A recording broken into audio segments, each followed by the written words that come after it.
Jane, you're muted.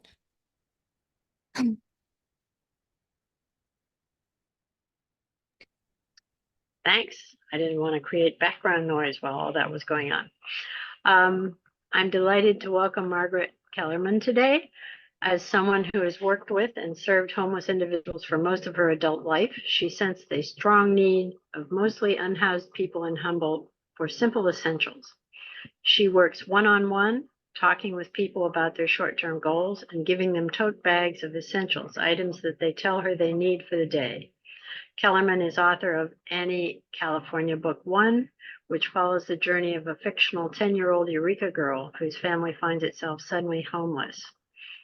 For its grassroots work in offering the most basic health care to unhoused people and others experiencing emergencies, HopeSac, the name of her organization, has received several grants. These include a community health grant through the Humboldt Area Foundation and a grant from the Humboldt branch of Women's International League of Peace and Freedom. As a project with nonprofit status, HopeSac accepts donations to further its goal. Welcome, Margaret. It's all yours. Thank you. Thank you, Marina and Jane. And welcome, everybody. I'm glad to see you.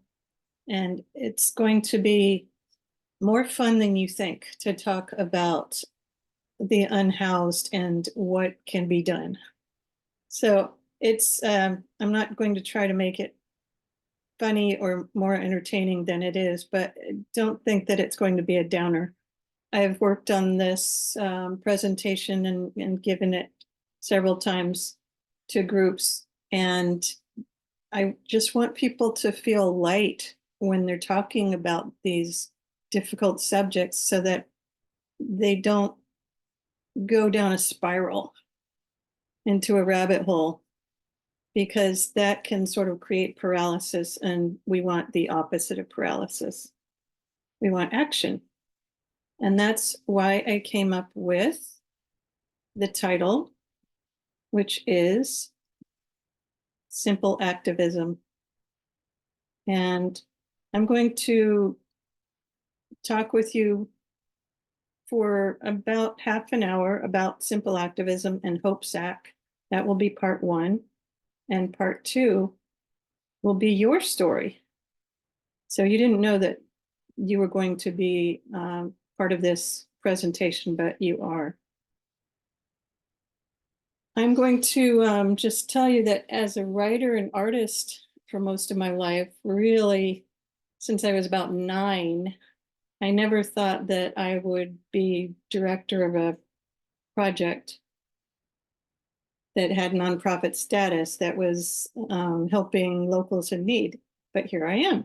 As of January 2023, when I started it, I just wanted to see what would happen if I gave away tote bags full of toiletries, mostly to unhoused people in Old Town. But I found that people experiencing emergencies, such as in Rio Dell, when they went through that double earthquake last year, some people haven't recovered. Even though they have their houses, still they may be without running water. And we barely get that news. But they may be asking themselves, certain people may be asking themselves, you know, should I buy toothpaste this month or should I buy food? It seems like it wouldn't be a question in Humboldt or in America, but it is. It's all over. So HopeSac is part of Brave Arts, which is my Dream Maker project for the Ink People for the Arts. And as such, it does have nonprofit status, which I'm excited about because it suddenly opens up a world of being able to apply for grants and that sort of thing. It also gives the project a kind of cachet when you say that it's a Dreammaker project, because suddenly people in Humboldt know that the Ink People for the Arts are amazing and they help artists and others who are doing something within the community for the community. I'm going to have, you see below, donate directly or through PayPal. I'll have that at the bottom of some of the pages. And that's just in case you want to donate something, and I won't, this isn't going to be hammering home, please, please donate kind of thing. Over on the left, you see my deep gladness. I took a trail ride through the redwoods in Oric, and I was in my happy place, as you can see. That was on my birthday, and I decided that's what I wanted to do for my birthday. We'll talk about our deep gladness as we go along. So you can think about what your deep gladness is. This is a term that I think I came up with. Simple activism is finding the place where your deep gladness and the world's deep hunger meet. That last part is a quote by Frederick Buechner in his book, Wishful Thinking. I love that quote and I use it all the time. I think of the connecting point between where I am happiest and what can I do in a place where the world is really hungry for what I have. And I call that simple activism because there's so many incredible people like Greta Thunberg, and you can just name them yourself, who are doing very complex activism. And that's not what I'm about, and I'm not asking you to be about. It's just very simple. It's so simple that it's like when people love their career and they say it's like I'm not even working. That's the kind of activism I'm talking about. This photograph on the right is a model, a scale model of a type of shelter. It's an artistic model, a type of shelter that could be used for a family of 3. And I called it 1 in 97 Eurekans slept outside last night, which came from the count that they do once or twice a year. When I worked on that statistic with somebody in government in Eureka, we were both very surprised how many people that was. And that's just the unsheltered homeless population, meaning they don't have any shelter, nothing above their heads. 1 in 67 Eurekans, this was in 2022, 1 in 67 are considered homeless. They might be couch surfing or they might be at a shelter. That includes all homeless people. So it's very hard to wrap my mind around how many people that means. It could mean out of 2 classrooms in any school, there might be 1 child who's homeless. So that's it's a frightening statistic. My outline for this presentation is simple, really. We're going to be thinking about our deep gladness and how that might connect with the world's deep hunger. So part 1 is my story, as I told you, and I'll talk about life before HopeSac, HopeSac frequently asked questions, HopeSac and Brave Arts plans, and a Q&A where you might ask me questions there. At that point, we're going to go to part 2 and talk about your story. And you are here, I'm calling it a reverse question and answer because I'll be asking the questions and you can answer. And the conclusion. Is Marina still here? Looks like someone is in the waiting room. Can I admit this person in the waiting room? Sure. Okay, it just clicked off. Hopefully she didn't leave. No, that was me. Sorry. Okay, great. Thank you. So here's some advance warning coming up in part 2. I will just need 2 or 3 volunteers for 5 to 10 minutes each. And those volunteers can speak up if you, number 1, came here to find out how you could engage in simple activism and would like me to suggest ideas based on your parameters, and no pressure to get involved in some sort of activism because we're just brainstorming here. And if you're a brave volunteer, just think about the questions that I will come up with, but it has to do with your deep gladness. Think about that. And the world's deep hunger, and how do they connect? On the right side, you can see one way you can be a simple activist even at a coffee shop. Let's say someone is talking with you about the world going into the toilet, and you're chatting together and they say, "It's too bad, but what can you do?" And you say, "Exactly, what can you do? What can you do? What can I do?" And then you can really have a discussion.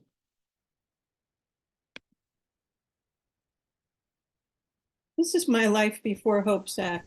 At age 12, I had a wake-up call. I traveled with my family down from Alameda, California, where we lived. We just took a few days in Mexico. We traveled past Tijuana and we got to Ensenada, but between Tijuana and Ensenada, for a couple of hours, I think, we were passing sort of a gray-brown landscape, very muddy and dirty and dusty, and just rows and rows and rows of people outside their kind of pup tent, just kind of corrugated metal, scrap, cardboard, whatever they could find. And they were just sitting outside their pup tents looking extremely sad and depressed. And I just said to Mom, what's going on? And she said, they live there. And this was my first experience with that. And I didn't forget it. And when I went to college, I started getting active in whatever I could, especially with homelessness. I think it was that experience in Tijuana and Ensenada that kind of galvanized it. But also this idea, my dad was in the Coast Guard and we moved every 2 years, usually across the country, back and forth, back and forth. And I think I was always afraid that if I went to the bathroom and came out and didn't see my car there and they forgot me, this was when I was little, I was thinking that would be it for me. I wouldn't have a phone number for them. I wouldn't have an address for them. And that was my fear. And I didn't really realize that for a long time, that was a fear. So I sort of had a small experience of feeling homeless during those weeks when we didn't have housing. My career, as I say, I was always an author and artist. I have published books, and here I am signing Annie California Book 1 in Arcata when everybody is dressed up for Halloween. And I encourage you to look at that on Amazon if you're interested. It will tell you more about it. I thought that it was for kids age 8 to 12, and then I realized that almost all my readers were adults and they love it.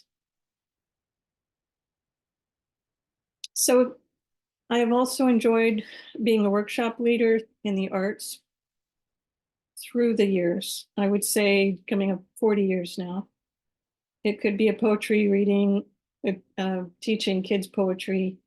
It could be visual arts, that sort of thing. And now I'm teaching OLLI classes. I was also a vintage shop owner, and I enjoyed collecting things, shining them up, and then passing them on. And that comes into play later with HopeSac.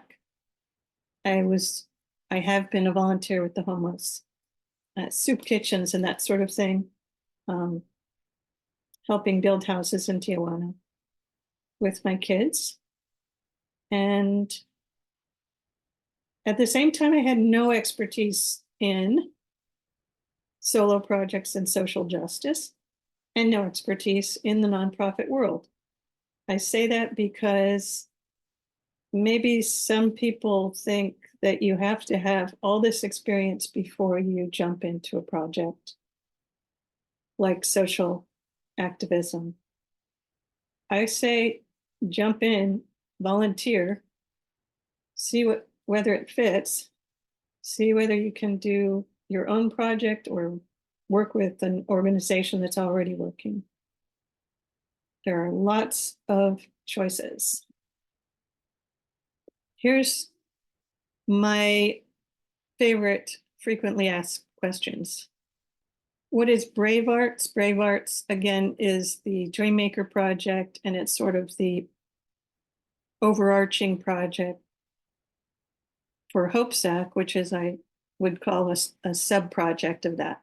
Brave Arts has a very broad mission, which is encouraging locals to use their creative gifts. And then HopeSac's mission is distributing tote bags with toiletries for locals in need. We might not see the connection there, but Brave Arts is just my project that says really everything that you do is creative if you want it to be. And so HopeSac can be a subset of that. Who gets a HopeSac? I talked about this a little bit. It's mainly unhoused people, but then it's also people experiencing emergencies in Humboldt. I haven't gone outside of Humboldt. How and when I started, it was January 2023, and I was reading a book by a woman who had escaped sexual abuse, and she decided to just get into this idea of just handing out toiletries and hygiene kits to women who she saw on the street. If she was driving by and they were walking, she'd jump out of her car and hand them a tote bag and give them a message of encouragement. When I read that in January, a year ago, I immediately thought, this is something I could do. She does it in Massachusetts. I could do it on the West Coast. I see people all the time on Broadway who are just walking around. I didn't feel comfortable jumping out of the car and doing that. Credit to her for doing that, but I didn't feel comfortable doing that.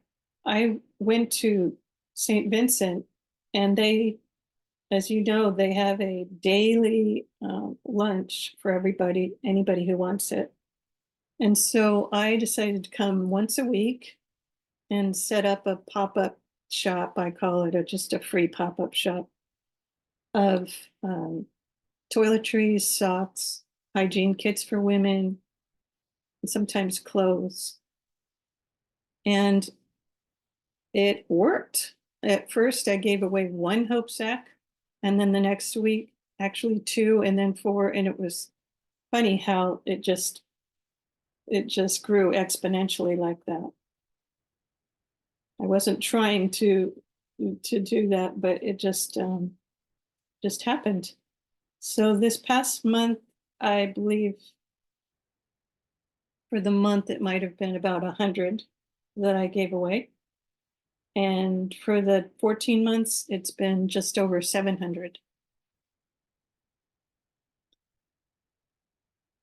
Where HopeSacs are distributed. I find that as a woman, I don't want to go out and walk around and ask people if they would like toiletries.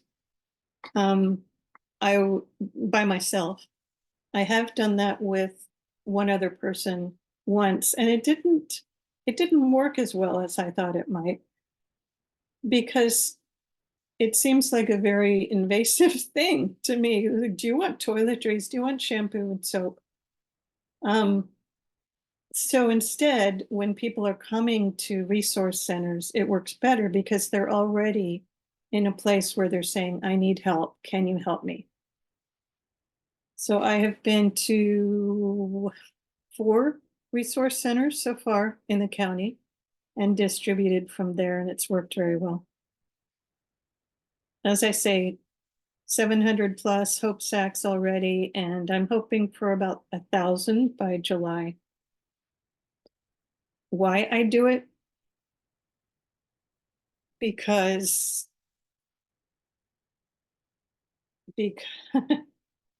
I should have just come up with a very quick statement for this, but it's a longer statement. I'm trying to shorten it.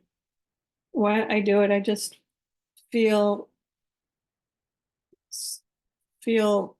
strongly that I can help in this way.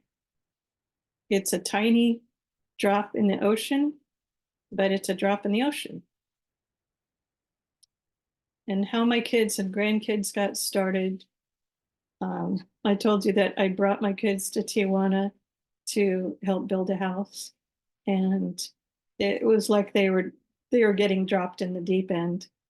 I remember the first afternoon we were there, we were staying at an orphanage and just putting our sleeping bags down on the floor. And my son said, when do we get to go to the hotel? And I said, sorry to tell you the news, but this is where we're staying for the next week. And he was shocked. I still remember the look of shock. But it was great because at the end of the week, my 2 kids said how they were changed. And they said, I am never going to ask for the next Nintendo game again. And how my grandkids got started. I got to play with them, almost play a game with them when I went to visit them. I brought supplies for 10 hope sacks. And then we got going with an assembly line, and we finished that off quickly. And then they said, what else could we do? And I said, well, here's some stickers, here's note cards, blank note cards. How about if you put stickers on and then you write something in there like a note of encouragement to the person who's going to get this hope sack? So they did that, and it was very special what they wrote, very encouraging. I hope you have a wonderful life, kind of thing. So Hope Sack helpers, I'm just giving you the list here of people who have been helping. This is a solo project so far, and I've been very grateful for these partners on the right. I've been able to become a partner with Arcata House Partnerships, and they have been very generous in terms of, in October, they just said, give us a list of what you need. And I said, this is my wish list. I would like 200 of everything. And it's just a wish list. Whatever you see on this list, I would be grateful for. And they gave me everything that I asked for. The Community Health Foundation has given HopeSac 2 grants, and I'm grateful for them. They are through the Humboldt Area Foundation. The Women's International League for Peace and Freedom, the Humboldt chapter, has given us a grant. Together Women Rise, the Humboldt chapter, and several local churches have been donating goods and their finances individually, which I appreciate. Local resource centers, as I say, have been letting me set up tables. And I appreciate having a warm, dry place to distribute the hope sacks. Donations from individuals average $100 and small grants average 3,000. So we're not dealing with millions of dollars here, but it's a small, simple project. I just have Red Riding Hood on the left here because I thought when I was trying to think what is this like in terms of a story that people might know. I think it's a little bit like Red Riding Hood, except there's no wolf that eats the grandmother. But we could say the wolf is at the door for the grandmother.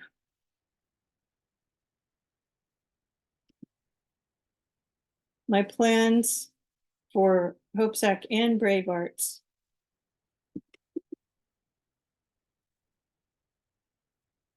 I'm just thinking for the present, really just an ongoing weekly distribution, trying to keep my focus directly on the people who are just needing toiletries and hygiene kits, meaning period supplies for women, and socks. What's interesting and maybe a little surprising is that in the 14 months that I've talked with people one-on-one and when giving out supplies, is that no one, not one person has asked me for money. No one has said, well, you know, I don't need any toothpaste, but I could use $5. No one has said that. It's a little surprising, and it just tells me that when you are ready to do something for someone else in terms of activism, it might go better than you think and might be more easy. In terms of clothes for the weather, I know we're getting into the warm weather, but last year when 10 Eurekans or 10 people died on the sidewalk, basically frozen to death, there was a woman who came that week and she was dressed very simply with, I don't think she had a coat. So I got her a coat, which I had in my car. And then I had a scarf and some gloves and a hat. I gave her that. And she said, oh, thank you so much. This morning I woke up and I had snow on me. And I always remember that quote, I had snow on me. That really keeps me going, keeps me attuned to how simply people live and how little they're asking for. In the future, meaning 6 months from now, a year from now, or sooner, I would love a few great volunteers. I'm not talking about 6 months from now for that. I'm talking about what it would be like to get a few great volunteers now so that we can start planning what we could do together. I would love some social media presence. You might notice that I don't have a website to show you just Hope Sack information. And that's on me, but I just haven't focused on that. I would love full funding from one source or one or two sources so that I can spend my time more wisely rather than go around applying for grants. I would like somehow to come up with an idea of how I could give out supplies that are more than just a stopgap for the week. You know, I just give out tiny travel-sized toiletries, so I can't imagine that they would last more than a week for people. I'm thinking of even like a brick and mortar shop in the future that would just have free toiletries. Because I know there are shops out there that give out free food, cans of food and that kind of thing. And could I partner with shops that do that kind of thing, and just supply them with toiletries so they can hand those out? I'd also like to combine my art. You know, I paint and I teach workshops in art. I'd like to see how that could combine more with what I'm doing with Hope Sack.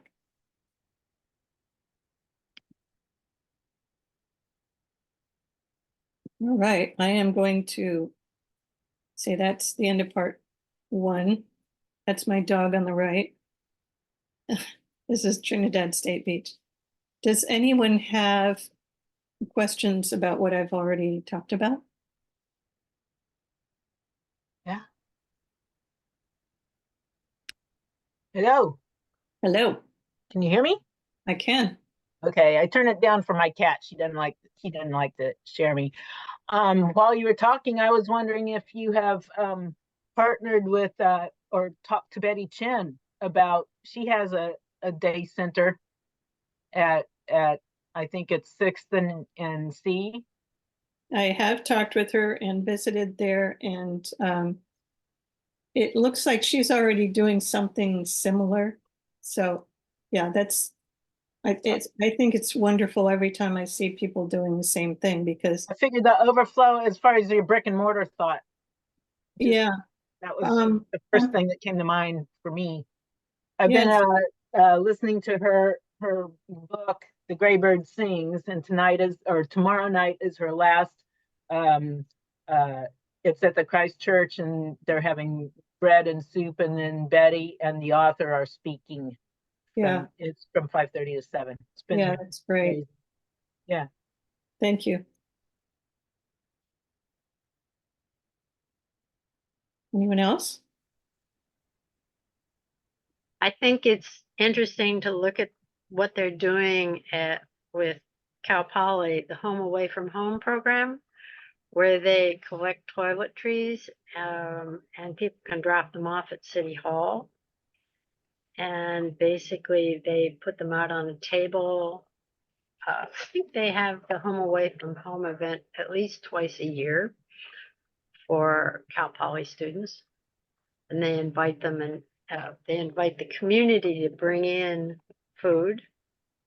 And you have a major smorgasbord, and you have maybe a speaker or two, but there's also a table where people can pick up toiletries. You might link into that a little bit. Yeah, it's great. Do you know? Reese Hughes is the contact.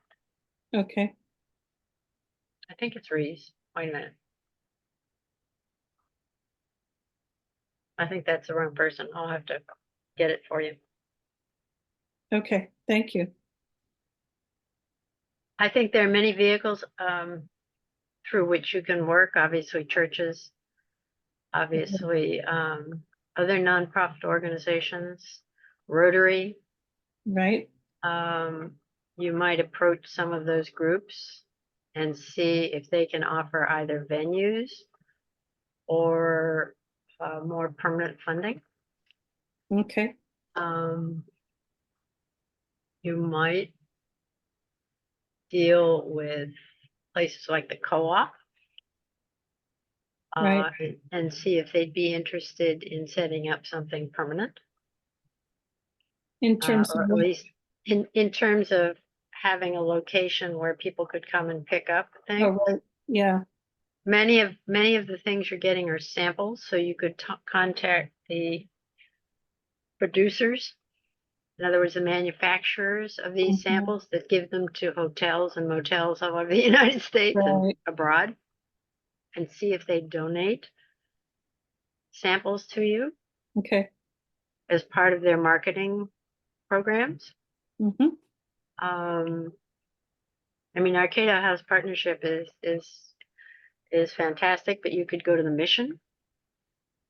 There are several different groups that you could approach to see if they'd like to be engaged in some manner, Mm-hmm. or provide suggestions as to how to get how to safely deal with these people. Right, thanks. I appreciate it. I just wrote all that down. Anybody else have ideas? Speak now or forever hold your peace. Or just call me. I just wanted to, hi, I'm Janet. I just wanted to thank Margaret for giving us just the overview of how it came to be and the background and the story of it. That's really helpful.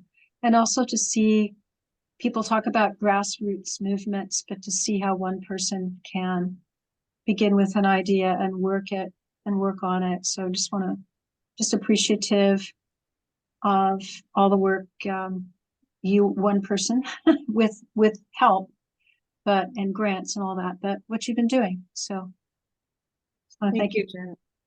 And Thank some you. things you can do for free.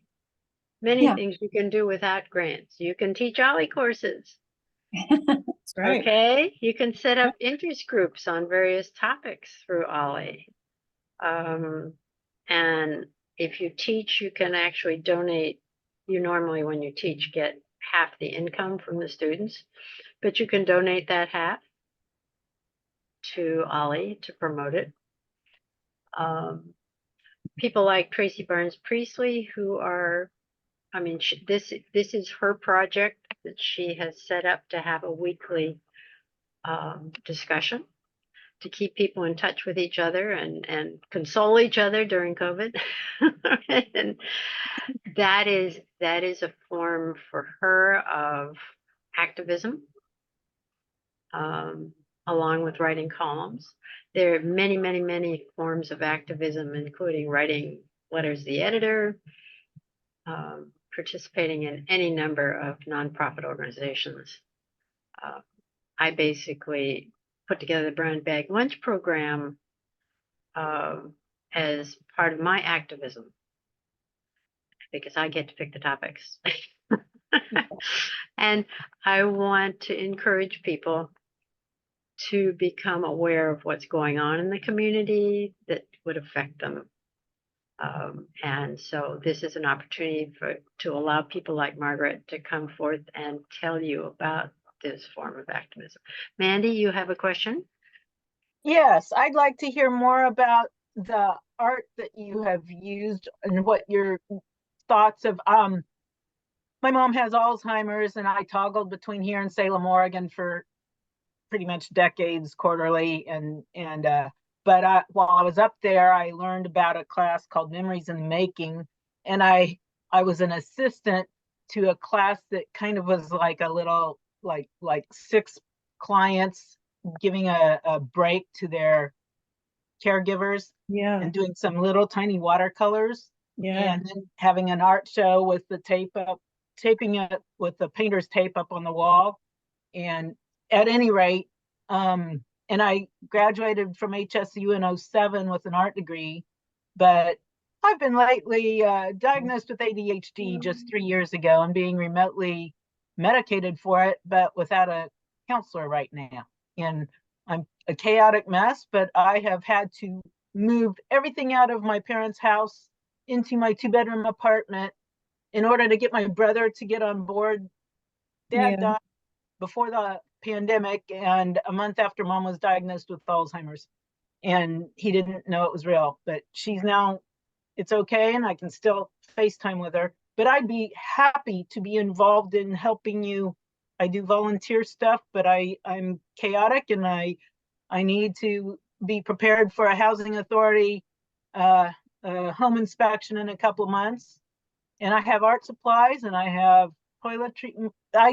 Mom and I made our own little hope sacks without calling them that, and took them down to the mission in Salem because she had a lifetime of drawers of soaps and shampoos and all of that. So we did our own assembly line and took them down there and said, and does anyone want these? And everyone was like, yeah, thank you. That's great. So, I do you accept half used things, or do they have to be brand new? I was accepting used things at the beginning, actually for quite a while. And then in October, when I started getting just this influx of new products from Oh, our good. Creative House partnership. I felt this was a better use of my time just because I had to wash everything, you know, and make sure that there was enough in each bottle and all that kind of stuff. So I think it's just easier now to accept new products. Okay. Yeah. But thank you, Mandy. I But can you appreciate. talk about your art plans or what you have done with it, or? Yeah, for Brave Arts, I've applied for a FAR grant, you know, funds for artists resilience. And with that, if I happen to get that from Ink People for the Arts, I would be leading an art workshop, and it would be in Old Town. And I hope that some of the people there would be in the same category as those that I give products to. I'll just put it like that. I'm not going to say, hey, are you homeless? Here, let's do art together. Of course, that's fine to do that, but I'm not gonna ask that. I'll just have flyers up, and one thing that I want to do is just ask them to apply for it, not just come to the workshop, but apply so that I can find out if they have some acumen, if they're really good at art, and maybe they haven't been in a workshop for a long time, maybe they haven't ever learned, but they have, they have that spark. That's what I'm looking for. So that's the sort of thing that I'm thinking about now. So I don't know if I'll get that grant, but I'd love to try about 12 weeks of that and see how that goes. Margaret, Yes. this is Kate. Thank you so much for your presentation. And I just thought of something. I'm a publisher, and I publish books. I'm working on a fabulous anthology of women over 80 right now in their writing. Oh, And it's just magnificent. And I've been wanting to get more involved with the local community. And something that I did and still do is I took a watercolor journaling class, yeah. and we made our own little books, and we used the pages to kind of like map where we'd been, what we were up to. Mm-hmm. And it was just wonderful. It was so creative and interesting. Yeah. And I thought, well, it would be so interesting to get these people's stories Mm-hmm. and compile them into some sort of a book. That's whether it's in color or not, it doesn't matter. But it could be a fundraiser as well. That's great. So, And perhaps if you want to get in touch with me, Okay. my website is manynamespress.com. Could Can you you- put that in the chat, please? Yeah, that's great. Yeah, I'll put it in the chat. Thank you so much. Thank Many you. Names Press. Yes, Okay, thanks a lot. Okay. .com. yes. And I work a lot with writers, and I see you've written a wonderful little book, and you only have it in the Kindle edition. And I do set up and print on demand. So if you want to consider something with me, then that would work as well. Are Okay. you local, Thanks. Kate? I am. I live in Blue Lake. All right. Yeah, I have published 8 to 10 books. It depends what you call a book, but I have published that many Oh, through the excellent. years. Yeah, it's been mostly nonfiction and poetry. And then my first book of fiction so far has been Annie California, book 1. Oh, far out. Yeah. Okay. Yeah, I'd love to talk with you later. Thank you, Kate. You're welcome. All That right, could be by printing it, that could be a great fundraiser type thing. right, right. And just bringing The the community, yeah, it brings awareness, and yeah, you can awareness. have an event, and you might check Humboldt Unitarian Universalist Fellowship for that. That would be something they may be interested in. I can't speak for them, but I go there. And Okay, thank you. I'm yeah, gonna just have to hop on to part 2 here. I just stopped the share when I meant to go to this. All right, part 2 is your story. And this is what I was advance warning you about. I would like 2 or 3 volunteers, and I know I have one in my back pocket in case no one else is brave enough to be first. I'm just going to ask a few questions, and then maybe I can brainstorm with that person. If anyone wants to, while we're talking, while that person and I are talking, if you would please put it in chat rather than raise your hand or talk. We'll give you some time at the end. But hopefully that makes sense. We've got I would like maybe to take 20 minutes. And so that would give us 5 to 10 minutes apiece for 2 people. Do we have a brave volunteer? What I'm doing is just, if you're interested in getting into some sort of activism, but you don't know what it is yet, you're not sure, but you're ready to start something. Marina, would you be my first volunteer?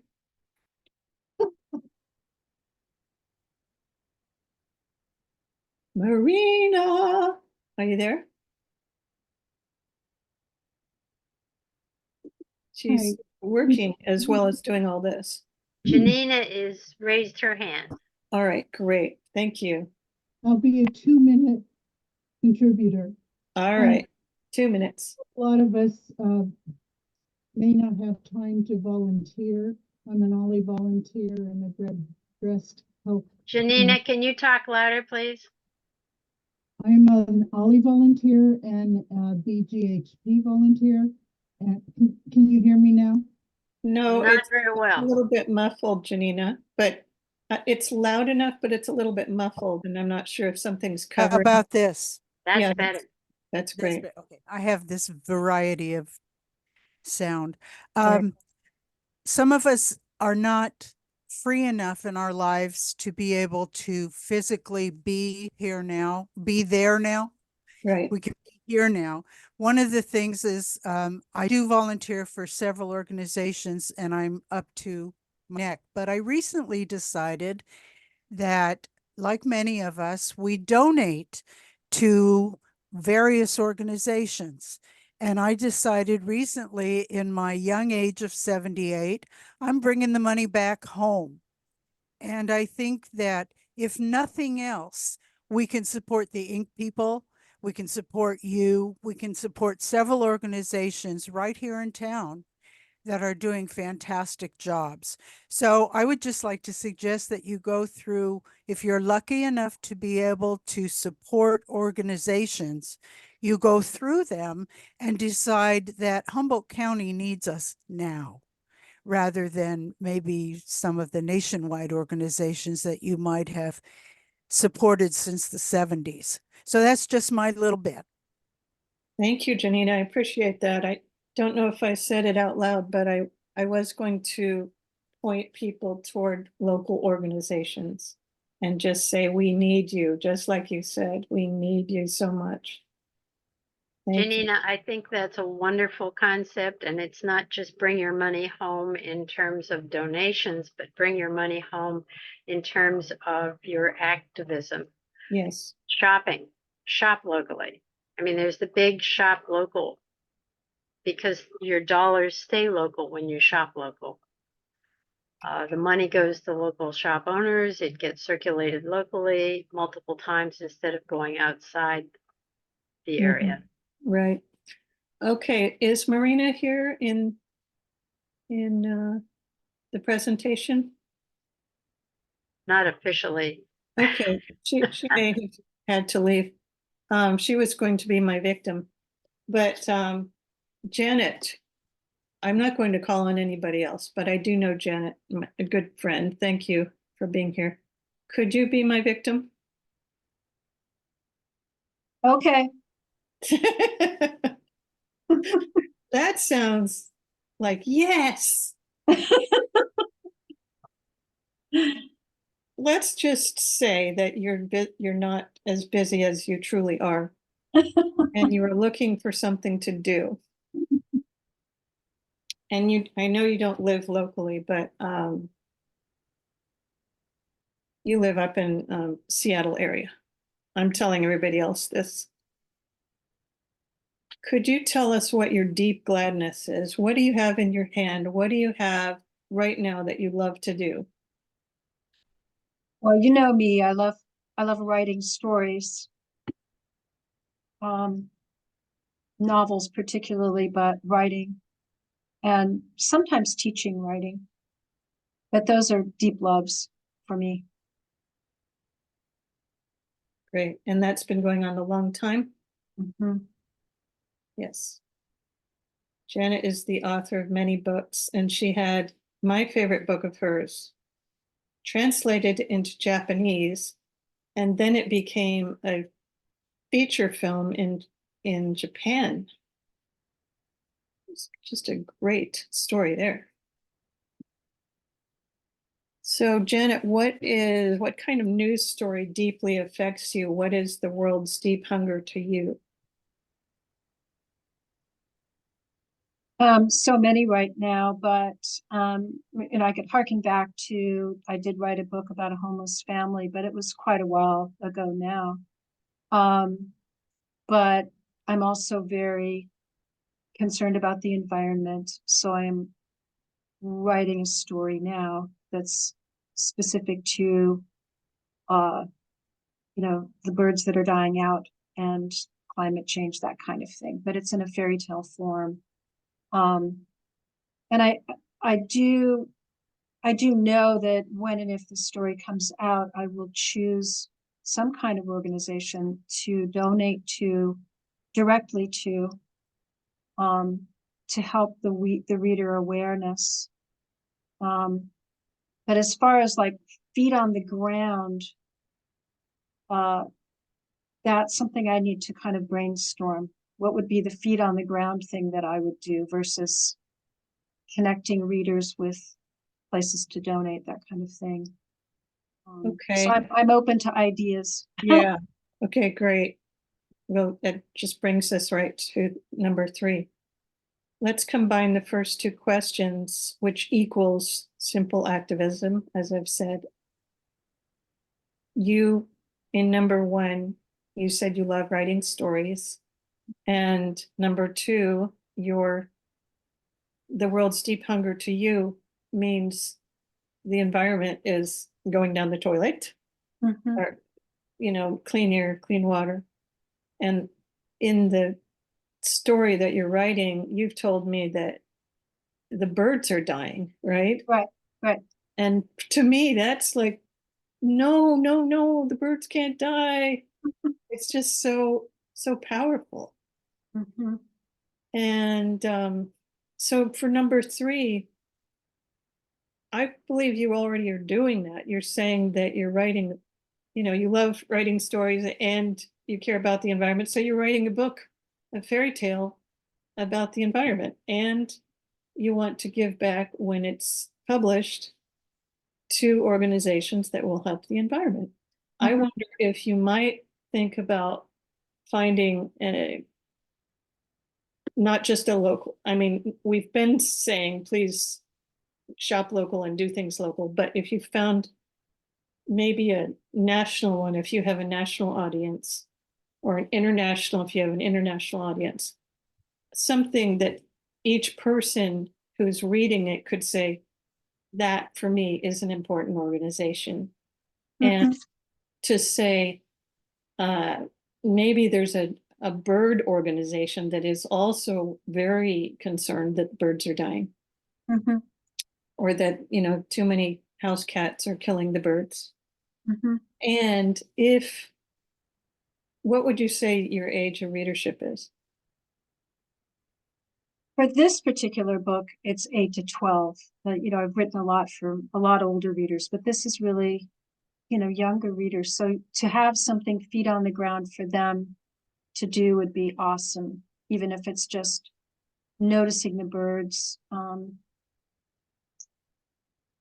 just, you know, being aware of them, or something that they could actually do that would make them feel that they're a part of Yes, the world becoming a better place for the exactly. animals, you know. So I wonder if there is an 8 to 12-year-old, you know, like an Audubon Society webpage for children. And I would imagine there might be. Cool. You might go there Uh-huh. and even tell them, once it's published, just say, hey, this, or maybe before publishing, you say, hey, this is what I'm writing, and would you like to be part of it, so that I could put a page in at the very end, you know, if Oh, you yeah. want to donate, please go here. That's awesome. That's awesome.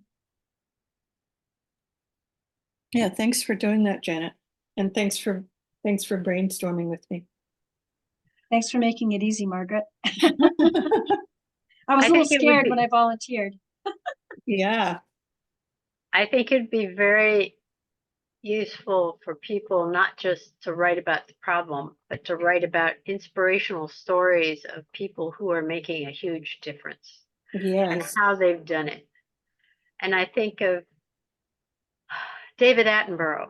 He spent his life putting together BBC programs about the whole biological and physical world. And that has influenced enormous numbers of people. He should be celebrated. I mean, he is celebrated, but and I remember his interview.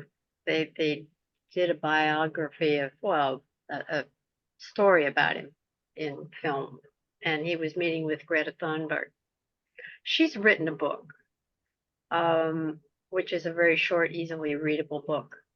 We need to inspire people to tell inspiring stories about solutions, about how you can adapt, how you can save the birds. If we just talk about the problem and not about the solutions, then it can cause what they call climate grief. right. How do we, and that can cause paralysis. So Right. So talking about the problem becomes a problem. So that's right. always, especially with children, well, with everyone, but particularly with children, to give them something they can do so they feel I am making a difference, however small, is absolutely, I completely agree with you. Always the way to go. I Yeah. really think that's where we need to have our focus in much of the work that we do. I mean, Margaret, yours is a story of one way one individual can make a difference. I don't know how much time it's been taking for you, but we're of an age where we have time if we're not totally engaged in trying to stay alive and caregiving for spouses or things like that. But how can each of us make a difference in our daily lives for other people? It can be as simple as baking cookies Right. for the neighbor who's in the hospital. And, It's and true. hearing Jane and Janet speaking sounds like that would be a great collaboration to work on a local, maybe the little brief stories of the various unhoused, whoever is willing to help with that, and maybe setting up tables at you mentioned it earlier, their lunch room, St. Vincent. St. Vincent, and having markers and paper to let them illustrate their own story if they don't want to write something, if they want a creative outlet. I Yeah, recognize that the art is the helpful. resource center manager has come up with that idea, so that's going to happen, I believe. If he continues that thought. I don't think it's started yet, but he wanted to start that. Yeah. Maybe the symbiosis of the similar ideas and I Yeah. don't Yeah. I'm sure I don't need know. to be the one to do all these things. So I'm always glad when other people take the ball and run with it, you know. Is there another brainstormer available to do what Janet and I did just now? I had posted in the chat. My name is Siggy. Hi, Siggy. I've been thinking about youth apprenticeships. This is a big one for me because I volunteer as a CASA or have volunteered as a CASA. And so there's one girl I'm still in contact with, who, like, she's living in a youth shelter and she's going to graduate from high school soon, and she doesn't want to follow the path of going to college. And so I know there's a need out there. It seems like a lot of apprenticeships are for older people, like once they're out of college. So yeah, it's just something that's been on my mind. Yeah, I wasn't sure when I read that chat, you know, who it was for that you were writing that. I didn't know if you were suggesting that for somebody, but yeah, let's go back to one. What is in your hand right now, Siggy? What's my deep gladness? Yeah. I think it's having done the volunteer work as a CASA, just having gotten to know the kids through that organization. I also yeah. Well, that's fantastic that you're doing that. I know the organization. I was too afraid to volunteer there, you know, just the feeling of, oh no, I would be overwhelmed with emotion when I was helping them. So I appreciate you doing that. Thank you. I'm wondering if you can back up to say what was in your hand before you started volunteering so that you would volunteer there. Probably not having kids of my own and just recognizing that I was interested in spending more time with kids, and do it in a way that can also be helpful. Okay. So great. that was back in 2018. Mm-hmm. Have you continued in that activity? So I'm not a CASA now. I'm actually involved in Big Brothers Big Sisters. Great. So yeah, there's a girl that I'm spending time with there, but through being a CASA, yeah, I'm still in contact with one of the kids. Yeah. So that's who I was referencing in terms of, you know, thinking about this youth apprenticeship program and recognizing that there's a need. Yeah. So what do you mean by I'm just interviewing you here. What Sure. do you mean by a youth apprenticeship? I mean, for young people who either they've graduated high school and they are not interested in the traditional, going to college. Right. So this girl in particular, she's 17. She's interested in childcare. And so then I was thinking, you know, if there would be like daycare programs or that's kind of as far as I went. But then it could be going further, or even kids who have not graduated from high school, like they're just not seeing how that type of learning is working for them. But if they got tapped into, you know, doing car mechanics or, you know, just hooking up with some sort of a, you know, specialist. Yeah, that's a fantastic idea. So do you have some tools now to find people who might be interested in that? So that's kind of where I'm stuck mentally, is trying to gauge who to contact, you know, if it would go through Humboldt County Office of Education or if it's contacting employers directly. or, you know, if there's some other like nonprofit, maybe Yeah. either on the state level or national level, who's also already doing this. And if they have some ideas on how to get it started. Yeah, I think, you know, just brainstorming, I think it would be super helpful to go through an organization that's already working with, I don't know if you call them troubled teens or whatever, you know, I don't know the term. I've seen the term even opportunity students or opportunity Okay, teenagers. that's good, yeah. It's could even be kids who are in juvenile hall, you know, who kind of yeah. fallen through the cracks. Sure, And then it's a matter of also having to convince an employer, like, why is it a good idea to, you know, take this person on? Yeah, and it's also, as you know, a CASA person and big brother, big sister, how important, how essential it would be to protect the kids from anybody Absolutely. who would want to harm them. So, you know, if you were doing this yourself without an organization, it would be, I would be frightened for you.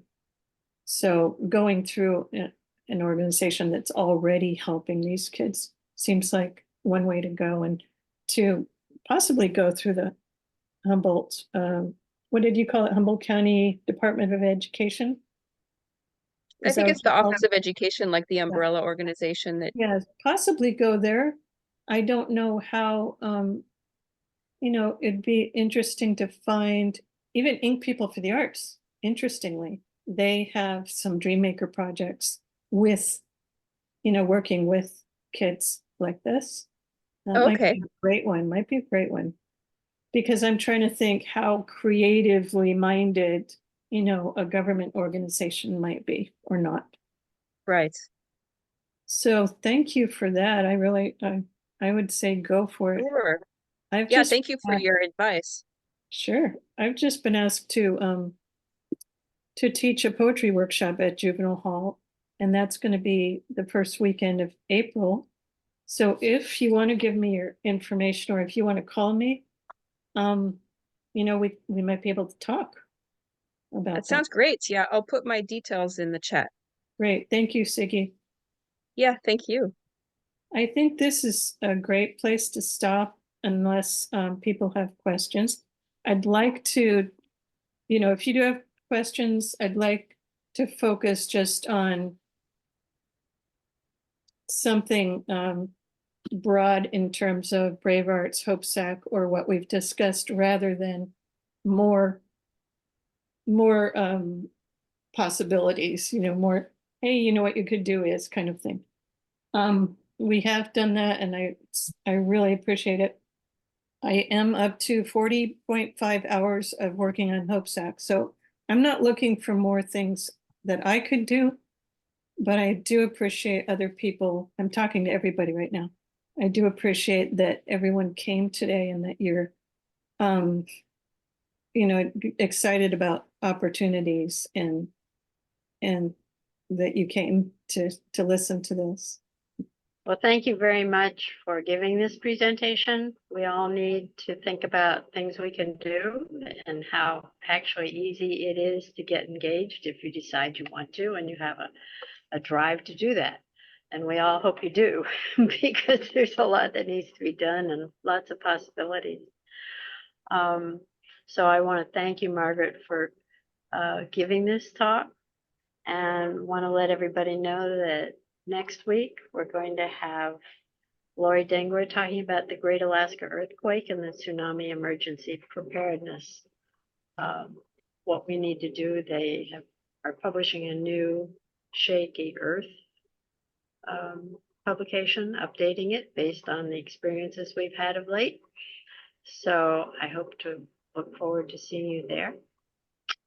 And welcome to OLLI, the Brown Bag Lunch Program, and we hope to see you soon. Thank you, Jane, for presenting. Thank you. Thank you. Thanks, Been a everyone. pleasure. Thank those of you who agreed to participate. I enjoyed the brainstorming. Exactly. Awesome. Thanks a lot, everyone. Thanks so much. Okay.